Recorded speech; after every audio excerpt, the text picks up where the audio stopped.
Muy buenas noches, bienvenidos a Ventana Caribe. Nuestro programa de hoy es sobre un tema que afecta a la comunidad sin distingos de estratos sociales ni económicos. Se trata de las altas tarifas de energía, de los abusos en las sanciones impuestas por la empresa Electricaribe y de las fallas en la prestación del servicio. Tenemos entrevistas con decenas de usuarios afectados por estos tres ítems que acabamos de mencionar y también una entrevista con Francisco Carbonell Manotas, hijo de don Eduardo Carbonell Insignares, patricio conservador, un hombre reconocido y respetable en Barranquilla, quien fue senador, diputado por el Departamento del Atlántico y que en 1980 dejó que cortaran la luz de su casa en protesta por una alta tarifa, un recibo de 25.000 pesos de esa época. Don Eduardo Carbonell y su familia estuvieron durante 3 años sin luz, soportando el clima, las incomodidades. Esa fue su protesta. Recordamos esa historia y además contamos la de decenas de costeños, en este caso de barranquilleros, afectados por las irregularidades en la prestación del servicio de Electricaribe. Bienvenidos a Ventana Caribe. Tiempo perdido, incertidumbre y abuso sufren los usuarios de las electrificadoras en la costa ante la imposición de multas indiscriminadas, amenazas de corte y juicios unilaterales de estas empresas. La prestación del servicio eléctrico ha dejado de ser un beneficio de la vida moderna para convertirse en un calvario. Filas interminables, decisiones muchas veces injustas y visitas relámpago y engañosas de los contratistas encargados de la supervisión y corte hacen que la gente no le tenga confianza a las empresas de energía.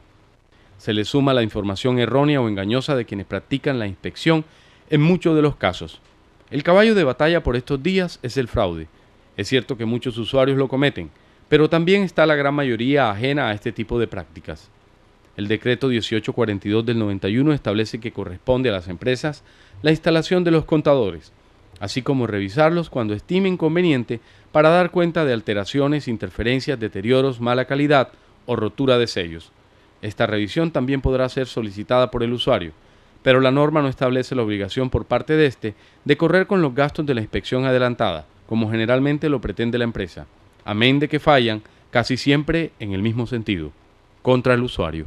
Que allá fueron una vez y me buscaron el fraude y no me encontraron fraude. Y me multaron con 70.000 pesos. ¿Por qué? Porque y que estaban las etiquetas, estaban un poco machucadas. Muchas veces el contratista llega y procede a retirar los sellos del contador sin presencia de nadie. No le da el tiempo suficiente al usuario para que busque una persona que conozca del tema y que le ayude, lo asista en ese momento. No se le dan los 15 minutos respectivos. Dentro del acta tampoco se le dice que tiene 5 días para hacer los descargos. En fin, se violan una cantidad de esquemas o de procedimientos que en últimas terminan en una imposición de multa al usuario que muchas veces no tiene ni siquiera con qué pagar. Estoy reclamando porque el cobro es muy alto y en realidad lo que uno se gana no alcanza ni para pagar esos servicios. Si uno paga los servicios se queda sin comida. Estoy reclamando por un cambio de contador que me hicieron y me cobran energía dejada de facturar. Me están cobrando una cantidad que, como aquí demuestro con un recibo, de que mis meses han ido aumentando. Entonces mandamos a cambiar el contador porque estaba marcando mucho. Y el señor, el que fueron de aquí de Electricaribe, nos dice que sí, que era a favor nuestro la descalibración. Y me dejan un acta donde me cambian el contador. Es un acta ilegible, como ustedes pueden observar ahí, que ahí no se lee nada. Entonces nos llega una factura por 154.000 pesos y que energía dejada de consumir. Una historia que sirve para ilustrar esta protesta e inconformidad general es la de don Eduardo Carbonell Insignares, un patricio conservador del Atlántico reconocido por su rectitud y honestidad. En octubre de 1980, la entonces electrificadora del Atlántico le envió un recibo por 25.000 pesos, una suma escandalosa en energía hace 23 años. Don Eduardo reclamó y no fue oído, entonces decidió protestar con una alta cuota de sacrificio. Dejó que le cortaran la luz y soportó estoicamente en su casa ubicada en el Boulevard de la Carrera 58 del señorial Viejo Prado de Barranquilla. Fueron 3 años sin energía que la familia Carbonell soportó con paciencia. Calor e incomodidades los acompañaron durante ese tiempo. Sí, eso fue por allá empezó por julio, agosto de 1980. cuando llegó la primera factura alta en esa época, me acuerdo que fueron 20 o 25 mil pesos, la factura de la luz, un día no recibí una llamada de mi papá, de alguna parte donde estaba en la ciudad, me dijo, si van a cortar la luz, deja que la corten. Yo no entendía por qué la razón de eso, pero así fue, vinieron a cortar la luz, pidieron normalmente lo que hacen, vinieron a pedir el recibo de la luz, que está pagado, si no, no está pagado, procedieron a cortar la luz. Ahí fue donde empezó una protesta que duró básicamente más de 3 años, protesta que posiblemente la ciudadanía no supo entender en su totalidad, no fue acompañado, lo acompañó muchísimo la prensa nacional, local, internacional, me acuerdo mucho de Venezuela, vinieron a hacer entrevistas, pero no sirvió de nada, no sirvió de mucho, la verdad sea dicha. La protesta de don Eduardo Carbonell Insignares marcó un hito, pues era un hombre pudiente y prestante que se dedicaba a la ganadería. Había sido gobernador del Atlántico en 2 ocasiones, en los gobiernos de Laureano Gómez y de Alberto Lleras, concejal, diputado, representante y senador. Marcó un hito en la ciudad y en el país, pienso yo. Yo todavía recorro algunas partes del país y hay muchísima gente que se acuerda de ese hecho. Y en la ciudad todavía la gente vieja de la ciudad, porque no te digo que las generaciones nuevas, todavía hoy en día dicen, lo tomamos como un juego, como una tomadera de pelo de don Eduardo, pero si lo hubiéramos tomado en serio, hubiera cambiado muchas cosas. Nos vamos a unos mensajes comerciales. Cuando regresemos, tendremos más entrevistas con la gente afectada por las irregularidades en el cobro del servicio de energía y en las sanciones impuestas por Electricaribe.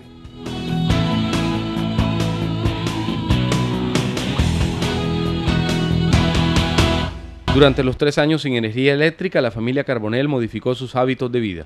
Cocinaron durante ese tiempo con gas que dejaba impregnado el olor en toda la residencia. Por las noches prendían velas y velones que sofocaban más el ambiente y manchaban los techos y paredes.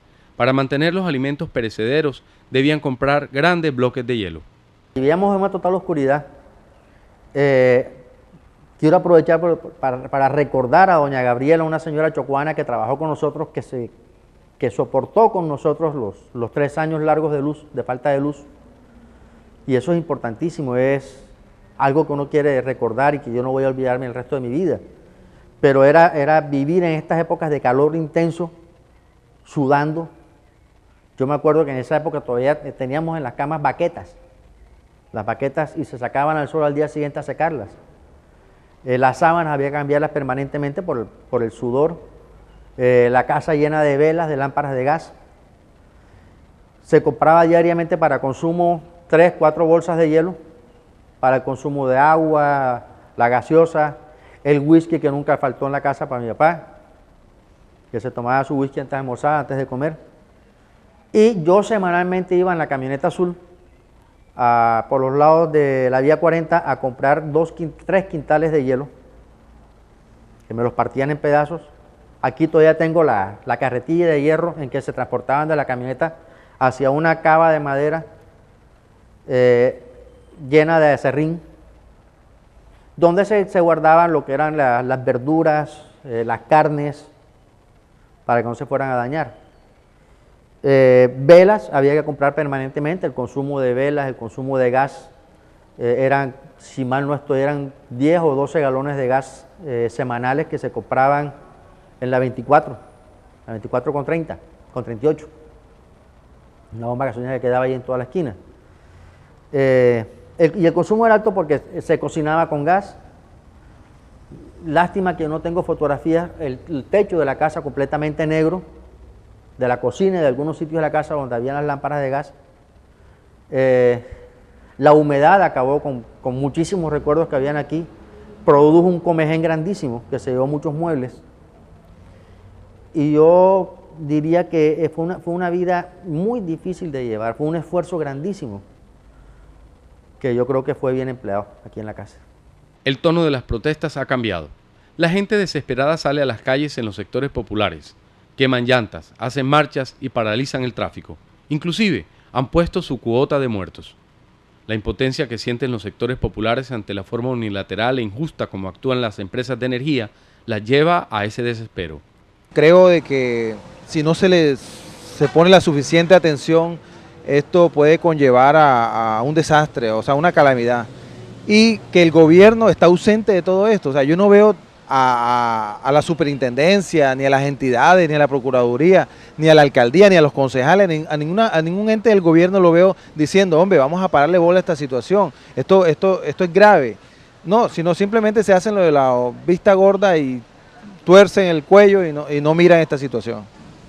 Va a llevar a un caos aquí en la ciudad, porque ya vemos cómo se enfrentan, el pueblo se enfrenta con la policía reclamando los cortes de energía, los excesos que están haciendo con el pueblo, y esta vaina es una situación caótica que ya la gente no aguanta más. Bueno, esta situación se está enfrentando muy gravísima.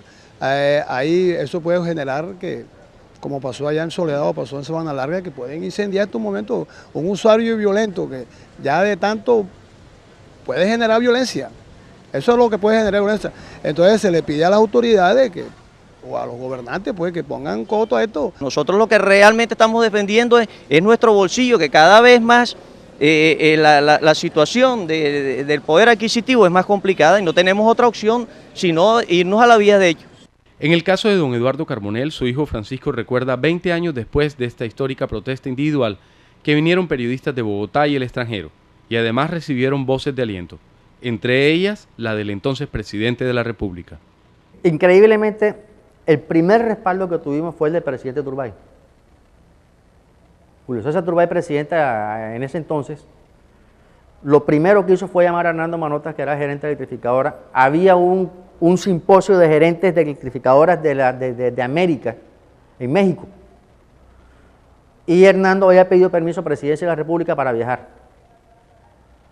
Y el presidente le dijo, le concedo el permiso, pero me arregle el problema de Eduardo. Eso recién empezaba la huelga. Hernando prefirió no viajar a México y no arreglar el problema. Esa fue la primera voz de aliento que tuvimos nosotros, fue la del presidente Turbay. Luego siguieron personalidades, el país entero se volcó hacia acá. La ciudadanía, yo no puedo hablar del país político del Atlántico, pero sí la ciudadanía entera se volcó hacia nosotros a prestarnos toda la clase de colaboración, todo el apoyo del caso. Fue algo precioso, todos los días era romerío de gente aquí a tratar de colaborar en algo. Cosa que mi papá pues agradeció infinitamente, pero él dijo que él llegaba hasta sus últimas consecuencias, la huelga de la luz, a ver si en eso él podía poner un granito de arena a arreglar el despelote que había en esa época en la electrificadora y que creo que sigue habiendo todavía. En la costa las protestas contra las electrificadoras arrecian. Quienes deben hacer las largas filas protestan entre dientes. Pero lo que se percibe es una actitud ciudadana más comprometida en la lucha por sus derechos. Vamos a una pausa comercial y cuando regresemos seguiremos contando la historia de la familia Carbonell que dejó que le cortaran la luz en protesta. 3 años sin luz.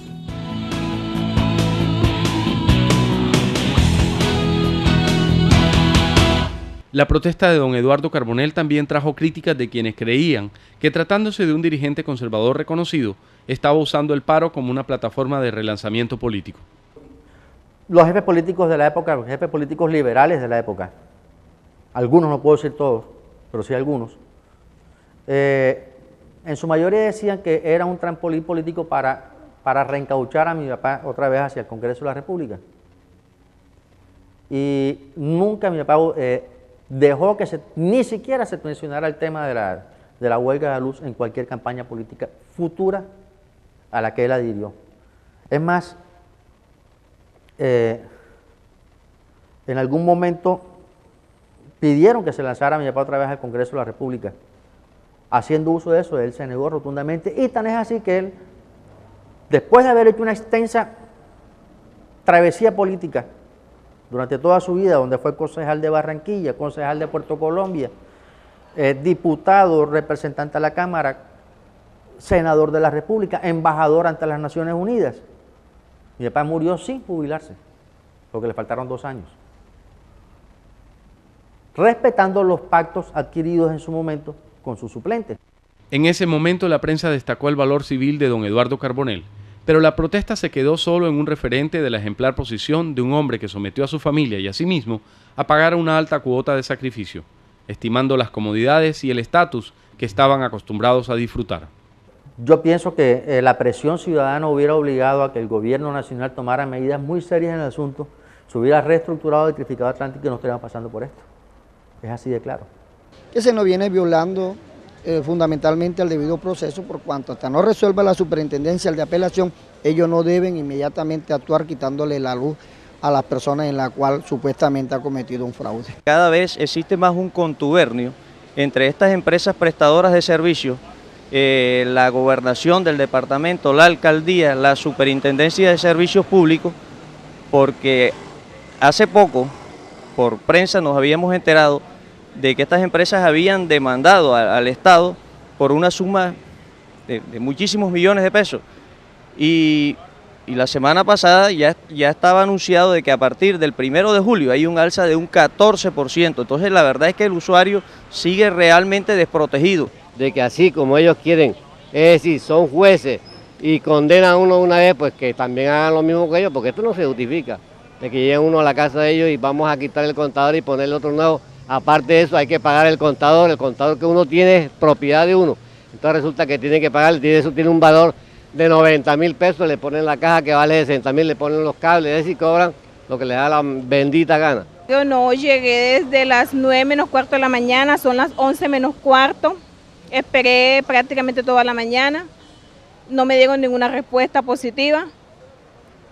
La atención del público, la gente se queja mucho, hay funcionarios que son groseros, otros que atienden muy bien, la niña que me atendió muy bien, pero en general la gente se queja porque es un pésimo servicio, una mala atención al cliente, unas tarifas altísimas que no se ajustan a la realidad del consumidor.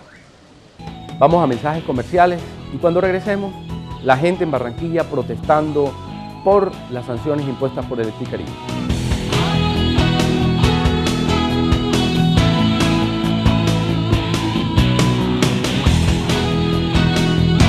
En el marco de esa protesta no faltaron las anécdotas sobre los funcionarios de la Electrificadora del Atlántico que semanalmente inspeccionaban la casa ante la presunción de que la familia se abastecía de energía clandestinamente. Los funcionarios de la electrificadora daban vuelta permanentemente, digamos 1 o 2 veces por semana, a revisar la casa, a registrar la casa, a ver si era que nos estábamos robando la luz.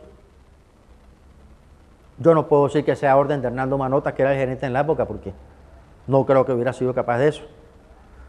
Pero sí lo hacían con frecuencia, 1 o 2 veces por semana, hasta que un día doña Gabriela, una chocuana morena, gruesa, alta, su esposo William, que vivían aquí en la casa, un día llegaron a decir que iban a registrar la casa porque tenían información de que nos estábamos robando la luz.